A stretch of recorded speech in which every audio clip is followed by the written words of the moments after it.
Your baby is calm with you all morning. Then his dad walks in, and he transforms. The laugh is different, the body is different, and somewhere quiet in you, a question forms.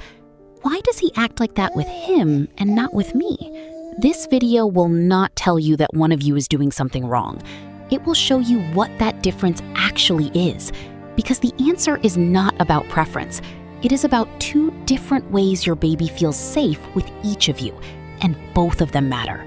When your baby acts different with his dad, he is not choosing between you. He may be showing you that both of you have already become something specific to him. There is one signal where that difference becomes impossible to ignore. A tiny moment right before he moves in a completely different direction depending on who is in the room. We will come back to it. Once you see it, nothing here looks accidental. When your baby laughs differently with his dad, you have seen it. Dad does something unexpected, lifts him a little faster than you would, bounces him in a way you never quite do. And the laugh that comes out is different from anything you hear in the quiet morning. His body braces a half second before it happens. His fingers tighten. Then the laugh comes out all at once. With you, his body softens. His breathing slows. He finds your face when something feels uncertain. With his dad, his body braces. And then it lets go. That is not one parent being more fun.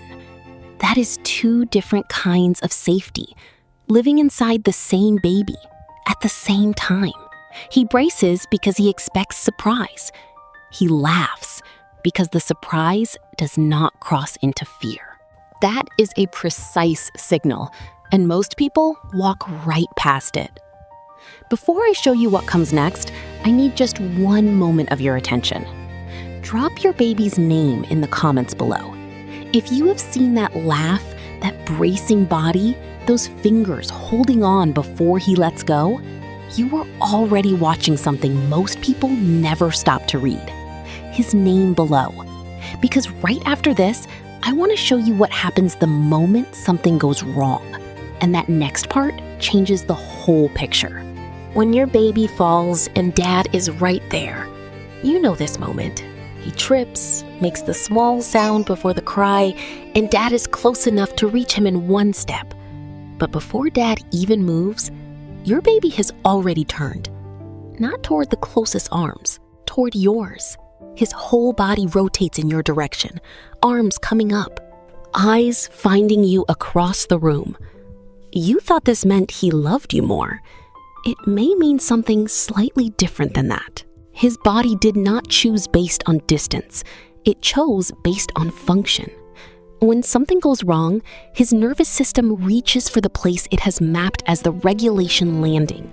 And for many babies at this age, that landing is often you. Attachment researchers have long described how babies use trusted caregivers both as a safe place to return to and a safe base to move out from. Your baby uses his dad to feel excited about the world. He uses you to come back from it. Not because one of you matters more, because each of you is doing a completely different job. The moment he turns toward you is not a ranking.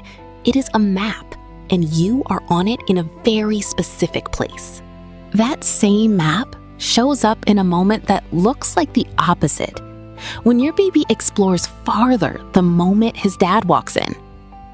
You may have noticed this without quite naming it. Dad sits down across the room. Something shifts. Your baby crawls toward a corner he does not usually reach, farther than his normal range. He pauses, looks back at his dad, then keeps going.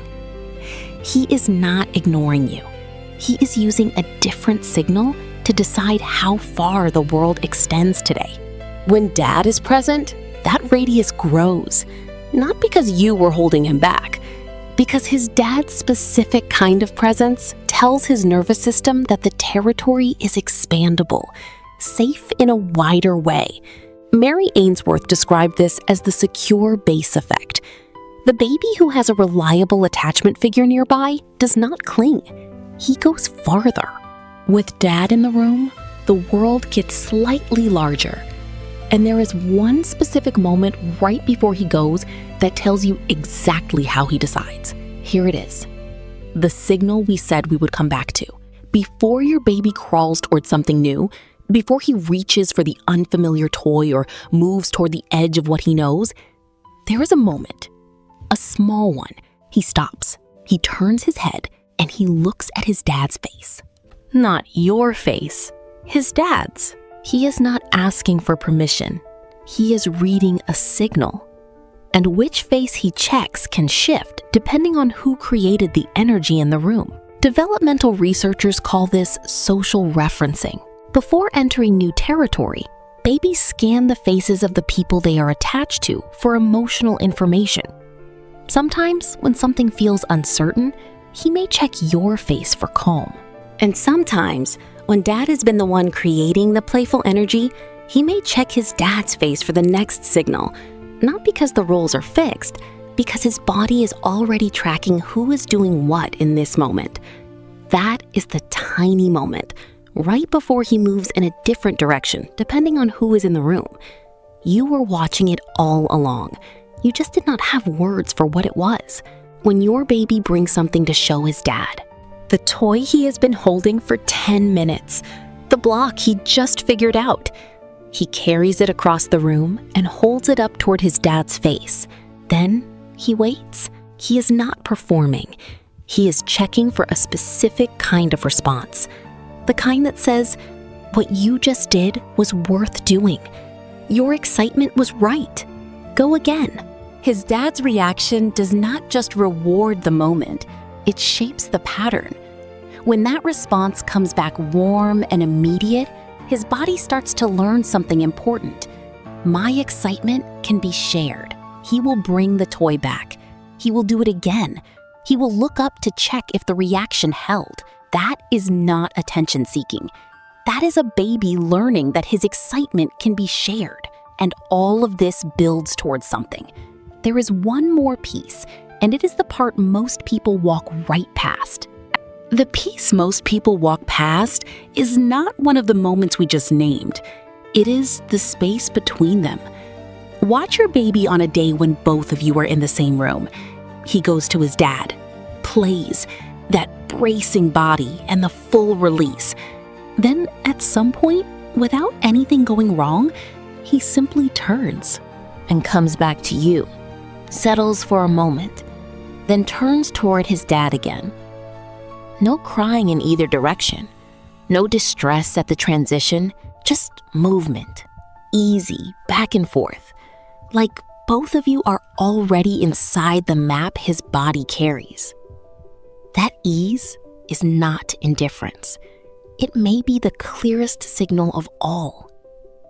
When a baby moves freely between two people without falling apart, you are not competing for the same place. You may be holding different places inside the same child at the same time. His body already knew that. You are only now learning to read it. The next time you see him go from your arms toward his dad, let the question shift.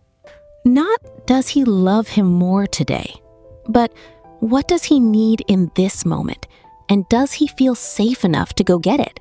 Because the baby who can move toward excitement and come back to softness without falling apart in either direction is a baby who has found both in the people closest to him. That is not something that happens by accident. If this showed you something you recognized, drop the moment in the comments. Was it the laugh, the turn toward you when something went wrong, or the way he crosses the room and comes back without a sound? And if you want to understand the next signal your baby is already sending you, subscribe and come back for the next video when your baby grabs your face. Because that small reach is not random, and once you see what it is, it changes the way you read everything else.